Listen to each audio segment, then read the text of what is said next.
Rotary club of Solapur नॉर्थच्या वतीने आयोजित केलेल्या व्याख्यानामध्ये दैनिक सुराज्यचे संपादक राकेश टोळले बोलत होते.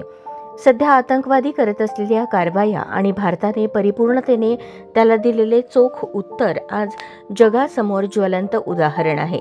युद्धभूमीवरील यश आणि संयम यामुळे येणाऱ्या काळात भारत यशस्वीतेकडे जाणार हे निश्चित, असेही ते या प्रसंगी म्हणाले. त्याचबरोबर आपल्या पत्रकारितेच्या वाटचालीत आलेले अनुभव त्यांनी अतिशय खुमासदार पद्धतीने सांगून श्रोत्यांची मने जिंकली. प्रारंभी रोटरी क्लब ऑफ सोलापूर नॉर्थचे सचिव स्वप्नील कोंडगुळे यांनी प्रमुख पाहुणे आणि उपस्थितांचे स्वागत केले. प्रमुख पाहुण्यांचा परिचय करून दिला.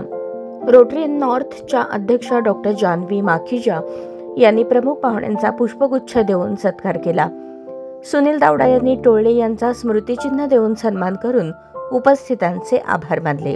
कार्यक्रमात अविनाश महागावकर, सुनील दावडा, राजगोपाल झवर, प्रशांत अपराध, हिरालाल डागा, संपत बलदवा, धनश्री केळकर, दौलत सीताफळे, बळीराम पावडे, संजय चौगुले, डॉक्टर दिलीप बुरटे, डॉक्टर निहार बुरटे, संतोष सपकाळ, युगंधर जिंदे, मुकेश मेहता, सीताराम महाकाळ, दीपक आर्वे, डॉक्टर सुनील वैद्य, आसावरी सराफ, वंदना कोपकर, आरती गांधी, क्षितिजा गाताडे, कीर्ती दावडा, डॉक्टर मधुरा बुरटे आदी उपस्थित होते.